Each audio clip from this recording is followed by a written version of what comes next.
right.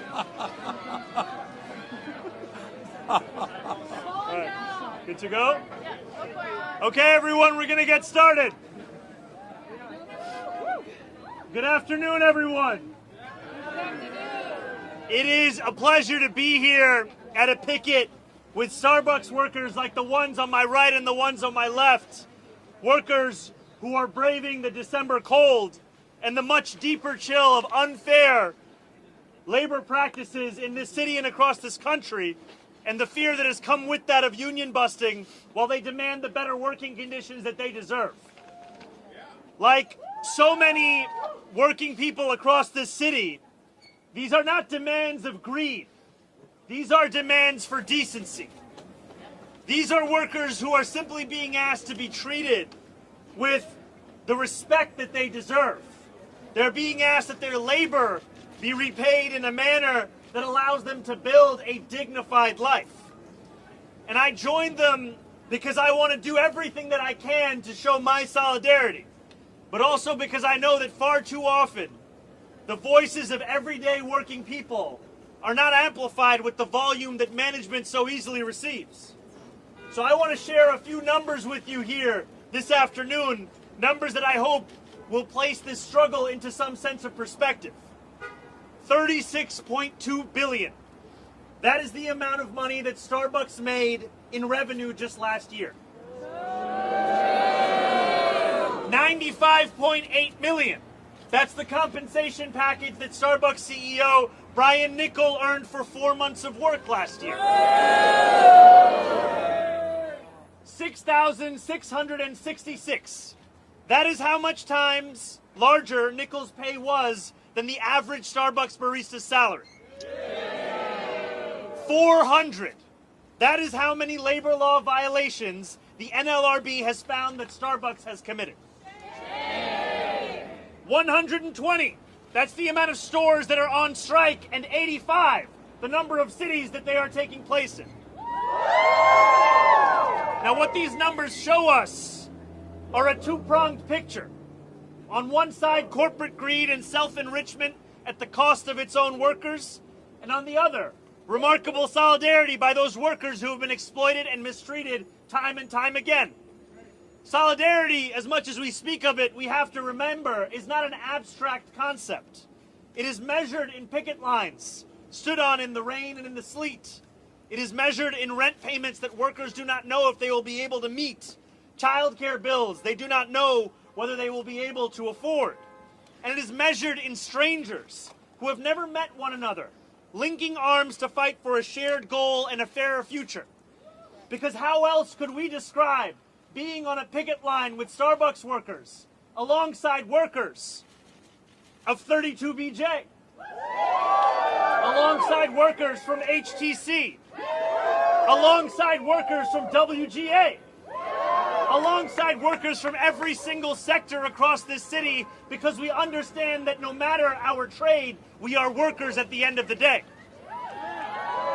And I am proud to be here today, and proud that senior members of my transition team and administration have joined Starbucks picket lines in the days and weeks prior. And I am proud to stand here alongside incredible elected officials at the city level, at the state level, and also to my left, Senator Bernie Sanders of Vermont. Because all of us are united in the belief that we must build a New York where every worker can live a life of decency. We must build a New York where our words do not ring hollow as we say that this is a union town. And we must build a New York where the workers who power it are able to afford to live in it. Thank you so much. And now, Senator Bernie Sanders. Well, it is an honor for my wife and me to be here with you, to stand with striking Starbucks workers who are telling this company they are sick and tired of corporate greed and sick and tired of union busting. That's right.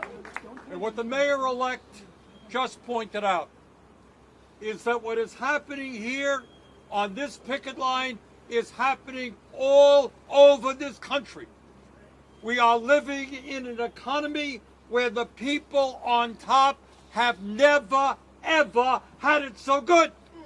You got one man owning more wealth than the bottom 52% of American households.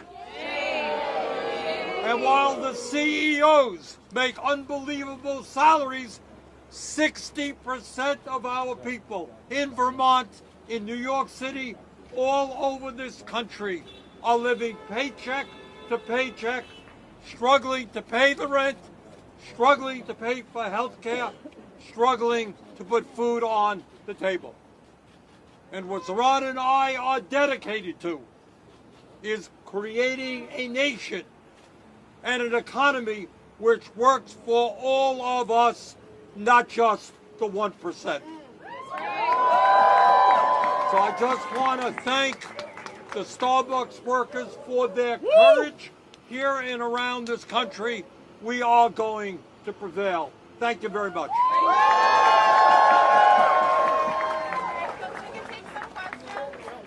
Senator, just before we take a question, since I know we have some friends here with us, if we can first have a round of applause for the Starbucks workers themselves.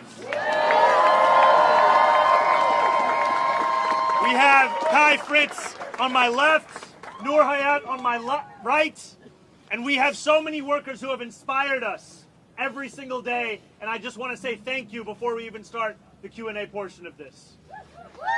And Senator, do you want to see Chuck Schumer stay in power in the Senate? Right now, what we're here to say that we are standing with Starbucks workers, and we're going to create an economy that works for all. And I'm proud to say that all over this country, we're seeing candidates doing exactly what the mayor-elect did here. They are running campaigns based on the grassroots. They're mobilizing volunteers. They're standing up to the oligarchy. And in fact, we are going to change this country. Senator Sanders.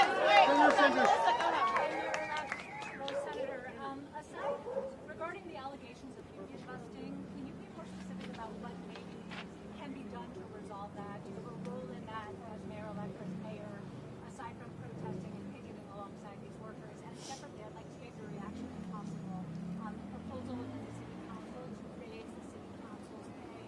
so I'll go first question, and then we can go back to the second one. You know, as I was walking in, Bernadette was asking me, when am I going to stop attending protests and be the mayor? And I said, technically January 1st, I will be the mayor. But I also want to make a point, because I think there's a through line in both of the questions, which is that when I become the mayor of this city, I'm going to continue to stand on picket lines with workers across the 5 boroughs. And I've said this to many of the unions that are here today, many of the rank and file, which is that we want to build an administration that is characterized by being there for workers every single step of the way. And sometimes in the fight for decency and dignity that workers are waging, their voices are drowned out. And when you are the mayor of New York City, you have with that a platform where you can speak about the hundreds of times that Starbucks has violated labor laws. A platform where you can speak about the fact that, yes, we celebrate what DCWP was able to accomplish in the largest ever settlement that has been won in this city, $28 million, and also that we will continue to commit funding, both of a fiscal kind and also of our own sustained commitment in terms of the political will necessary to ensure that we hold these kinds of corporations accountable. A quick question for both of you. Sorry, she just asked us. Thank you. Do you support the city council My focus is on the affordability agenda that I ran on. That's what I'm focused on delivering. But I look forward to speaking with the council about any of the issues they want to bring up. So speaking of the affordability agenda, over the weekend, President Trump called himself the affordability president. And he said this on Truth Social in all caps. He said he's lowered drug prices to levels never seen before. Do both of you see your stamp on that? And do you think he is the affordability president? I will shock all of you in suggesting that the President of the United States is a pathological liar. He lies all of the time. And to tell the people of New York City and Vermont that you are the affordability president at a time when legislation that you have passed will be responsible, if we don't change it, in raising health care premiums for people on the Affordable Care Act on average, doubling, in some cases tripling and quadrupling. So maybe Trump should go out to those people who are going to see a doubling or tripling in their premiums and explain to them how he is the affordable president. Not to mention that his tariffs all over this country have driven prices clearly up. And I would say that our focus is less on who is described as what and more that we actually deliver for the people of this city. And that is something that I have so appreciated in speaking with Senator Sanders, is the focus always has to come back to working people. And when you ask these Starbucks workers what the consequences are of a company that refuses to schedule them with any predictability, of a company that refuses to pay them a wage that they can actually afford to live in this city, it is that they do not know if they can call themselves New Yorkers any longer. And I am tired of walking into buildings in this city, meeting the workers there, asking them how long their commute was, and hearing that they in fact live in New Jersey. They live in Pennsylvania. They live in places that they can afford the rent, they can afford the mortgage. That place has to become New York City once again. But you think I was speaking with workers before you arrived, and they say that many of the scheduling issues addressed in the settlement actually haven't been addressed. It'll be up to your city hall to follow up on that. Will your city hall follow up? And if you could, sir, a comment on the casinos passed today. I know you have objections, but said you would not stand in the way. Is that still your position? So to your first question, absolutely. My administration will follow up on this. And to your second question, I've expressed my skepticism and my own questions around the economic development that is often tied to casinos. And also I respect the will of voters who voted for this in a referendum. And I look forward to the prospect of working with unions to ensure that every job created is one that is actually a union job and that creates for a dignified life. All right, Berman, back to the pay raises. Are you worried, though, that you ran on this affordability message and one of your first actions as mayor could be approving a pay hike for yourself that could put you over $300,000? Mr. Sanders, what do you think? Should he be making $300,000? Well, all I can tell you, for a variety of reasons, Congress has not had a pay raise, I think, in 15 years.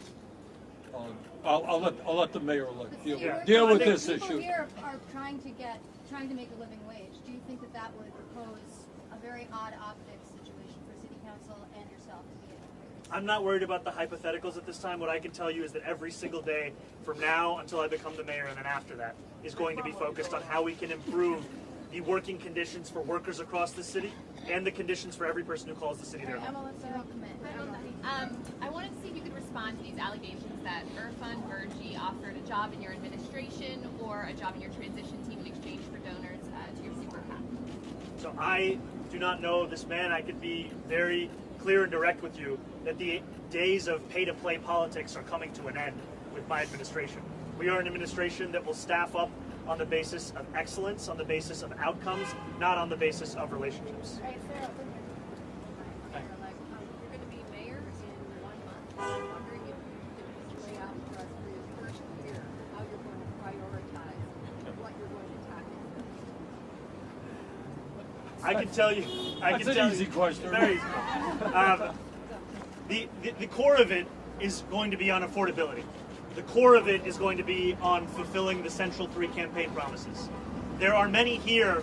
In fact, I think, Kai, you were saying that you were actually on stage with us at the Forest Hills rally, where we celebrated alongside Senator Sanders what this campaign really is about. It's a campaign that is about freezing the rent for rent-stabilized tenants, about making buses fast and free, and delivering universal child care. It's a campaign that will be done in tandem with federal partners, with city council partners like Alexa Aviles and Tiffany Caban, who are here today, as well as with state partners like Assemblywoman Claire Valdez, who I think is also here today. And every single day has to be spent towards fulfilling that agenda, and then also, as was being said earlier, to ensuring that we are fully following through with the protections that New Yorkers already have, but are seldom actually utilized. We are speaking about laws being broken in this country and in this city, and yet so many corporations do so because they know they will never be held accountable. When we think about wage theft in this city, it is something that is rarely treated with the kind of seriousness of other levels of crime. We have to treat it all as something worthy of our attention. Can I ask a question? Many of the workers in this city are immigrants. When you met with President Trump, did you get a concession from him around ICE raids and not moving into this city? And then I have a question for Bernie Sanders. And that question is, do you think if you succeed with your Fight Club and other senators, if you succeed with the Fight Club and other senators who support your mission to unseat the minority leader, Chuck Schumer, it will open up space for progressive candidates that represent what the two of you stand for today? Want to go first? I'll go first. When I met with the president, I made very clear that these kinds of raids are cruel and inhumane, that they are raids that do nothing to serve the interests of public safety, and that my responsibility is to be the mayor to each and every person that calls this city their home. And that includes millions of immigrants, of which I am one. And I am proud that I will be the first immigrant mayor of this city in generations, and prouder still for the fact that I will live up to the statue that we have in our harbor and the ideals which we have long proclaimed as being those of this city, but which have too often been ones we do not actually enforce and celebrate on a daily basis. That is who I will be as the mayor of this city. In terms of what we're trying to do in the Senate, I think it is no great secret there are differences of opinion in the Democratic caucus. In the Senate, I'm an independent, and I caucus with the Democrats. And the difference is really manifested right here in New York City, in the mayor's race that just took place. In my view, Zohran Mamdani ran one of the great campaigns in the modern history of this country. He started off at 1% and he won. And how did he win?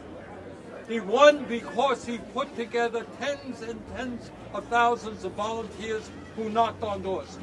He won because he had the guts to talk about the oligarchs and saying that when he was going to become mayor and when he will become mayor, he's going to stand with the workers here at Starbucks and workers all over this city. And what we are seeing in America right now, in congressional races and Senate races, you're seeing more and more candidates standing up exactly the same way that Zohran did. And they are standing up and saying that we need an economy that works for all. We're not going to let the billionaires get tax breaks while people lose their health insurance. We're going to raise the minimum wage to a living wage rather than a starvation wage. We're not going to be the only major country on earth not to guarantee health care to all people as a human right, etc., etc. So you're seeing that evolve, and I think it's a good thing. And I think we have the grassroots of America behind us. What Zohran did inspired people all over this country, all over the world, and we're going to keep going forward in that direction. So this, I want to get back to Starbucks for a second. Yes. This push is not new. This has been going on for several years now. Senator Sanders, I remember a few years ago, you grilled the We had a hearing. That's right, on my committee. Right. What is different right now that wasn't the case then? I can tell you that it feels as if we have reached a new day in the movement for workers across the city, where more and more New Yorkers are united in the belief that an honest day's work should be allowed to make that person afford the city that they call home. And there is an exhaustion amongst New Yorkers at the sheer contrast between these workers who cannot afford to live in this city and CEOs who are making $96 million a year on the backs of those same workers' labor. And that exhaustion is one that has also given rise to a movement where people are demanding what they deserve. And I'm proud to be standing here as the mayor-elect who will be on these picket lines and not only commit to the funding that DCWP requires to continue to enforce these kinds of provisions, but also to make it clear that this is part and parcel of the work of making this an affordable city, it's also ensuring that these workers can live a dignified life. I'll tell you what is also different is that 4 years have come and gone, and hundreds of shops have voted to join unions. 12,000 workers have voted to join unions, and yet Starbucks has refused to sit down and negotiate a fair contract. Not one Starbucks shop in America is union. That's what the difference is. 4 years come and gone. All right, Morgan, last question. Go ahead. Hi, Ma'am, Senator. Thank you. Just wondering, you said you're going to be striking with workers. Just what does that look like? Obviously, you can't be striking every single day with workers, but what does that look like, and how are you going to split your time, and which cause will then be maybe the top one for you? And then, Senator, this just broke, but Senate Minority Leader Chuck Schumer says that several of his New York offices received bomb threats. Just hoping that you guys can look at. I think that's horrific news. And I'm thankful to hear that the senator and his staff are safe. And I think that this moment that we are living in, where political violence has become the norm, is one that we should never accept. And that is incumbent upon all of us, I think, to be fighting for that future across this country, no matter party, no matter person. To your question about what it means to stand with workers. You know, the other day, we had heard that there were workers on strike in the Bronx, and they were facing the prospect of management hiring scabs, and management wanted them to work more hours without additional pay. And we knew that we had a press availability scheduled coming up. We thought, why not have this at the picket line? Why not bring that attention to the workers' struggle themselves, as we also take questions from the press? These are some of the opportunities that we have in thinking about how we engage with our city, how we share this message across the 5 boroughs. And so today, it is an opportunity for us to stand alongside Starbucks workers in their fight for decency, their fight for dignity. And I will continue to take those opportunities every single day. Because what we have found is that the demands of workers are ones which, the more people know about them, the more people agree with them. The struggle those workers have is that not enough people know about their fight. Not enough people know what they are being forced to accept. So the more that you can bring that awareness, the more that you can bring that attention, the easier it is for workers to demand the bare minimum. And that is what I will continue to do as the next mayor of this city. And I also just want to acknowledge, I see State Senator Andrew Bernardis, who's here as well, who has been a fighter for workers, especially as I was seeing PSC on the picket line and the fighter for staff and faculty at CUNY. Let me just say, I have been reading in the papers and seeing on TV that Zohran's agenda is a radical agenda. What amazes me is that when you talk about stabilizing rents for working people so that they're not paying 50 or 60% of their incomes for rent, that's not radical. Making sure that the little kids, the future of America, have decent and quality childcare is not radical. Making sure that people in low-income communities can get decent quality food is not radical. We have got to change our perspective. What is radical is giving $1 trillion in tax breaks to the top 1%. What is radical is being the only major country on earth not to guarantee health care to all people. What is radical is when the top 1% owns more wealth than the bottom 93%. So standing with working people is not radical.